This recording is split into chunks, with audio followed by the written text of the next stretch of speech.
Good morning, everyone. A day of my life for my second day staying here at Melba's Homestyle. So, ato na sa ipakita ang palibot sa ginatawag ng Melba's Homestyle Resort. It's a kanang fine dining restaurant diri sa Barangay Pasol, Santander, Cebu. So, look at. So, mo diri siya ang palibot niya, guys. Tanawa. Actually, sa likod ni nga part sa iyahang accommodation nga check-inanan nga room. And look at naa sila mga diba, bangko, lingkuranan, or mga chairs diring dapita. Dayon, ga-enjoy pod kunuhay ko dira. Mara pod kunuhay ko nag-correct dira nga kanabitong promoting chorba ek kana o lingkod diha dai. Actually nindot diri ang likod dapita kay naay mga bangko. Then pwede pod ka mag-chill dira mag-inom.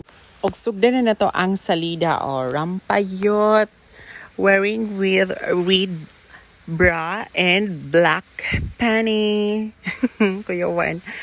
Sila kong gisunlog diha. Post sa dihang dapita kana gitawag na to si Madam Florentina, no? Ingon siya dihang dapita nga lami day ang swimsuit karon kay color coding. Okay ra, way problema. Bahala ang maglantaw diha. Ngisi sa taon po dang bayot, gabuyod lang tiyan ring dapita. Sige na kana ablihi na siya dihang dapita na og diha og magtampisaw. Wala ra mo sa akong swimsuit kay nga nang black o red na siya, color coding na siya ha. So na siya ray oso. Na og di sa tubig, kanindot sa tubig ha, crystal clear. Og di mo malain. Ingon ani kanindot ang resort diri sa Melba's Homestyle in restaurant fine dining. Diba? Kana pwede maligo diri. Nindot pod ang food nila. So, di jud mo magmahay, guys. Look at, makita ni mo ang Somilon Island, the Siquijor Island, sa Atbang. Kana, langoy yut. Basi daig, makuan ka dira sa Singwalo. Kadiri ra ba ko dapitan, nag-picture nga nakuanan kong Singwalo. Kana, diba? Enjoy swimming under the heat of the sun. Pero may sunlight ring dapita, kay kuan man ni siya.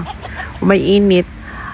Kana, ang nakanindot lang po din, no? Kay di ka mainitan kay naay dagko kayong kahoy nga murag payong bitaw nga pandong nimo dihang dapita.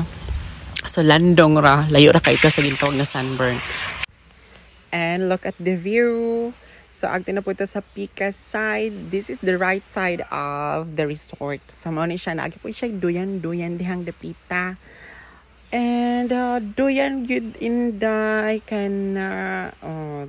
actually nang consider diha og kanang Hidden Paradise kuno niya on sure ba ek gema lang.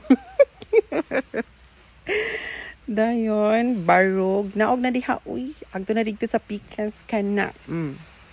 Dayon lakaw dito feeling nimo imo naka-own kag kanang Koan Beach Resort dihang dapita. And pose hala kita lang tiyan nimong gabuyod lang ang bayota ka kana.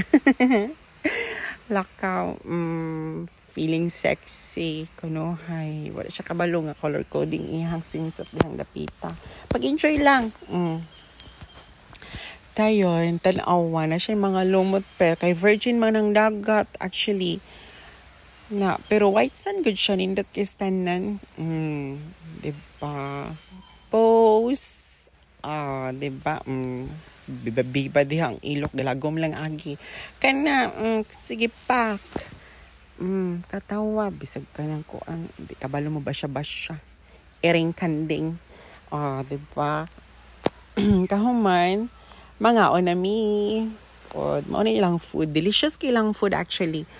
This is the taco nilaking presentation and of course the pancit guisado. Look at delicious kay ang food diri, best recommended kaayo.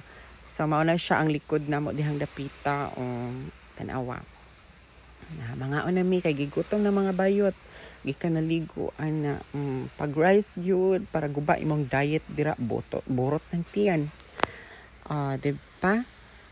Na sige hamal. Look at the view kanindot. It's a hidden paradise, no? Kay kaan man siya sudlonon mang ding dapita. Pero, kasulod nimo, nice kayang view. Enjoy watching, guys!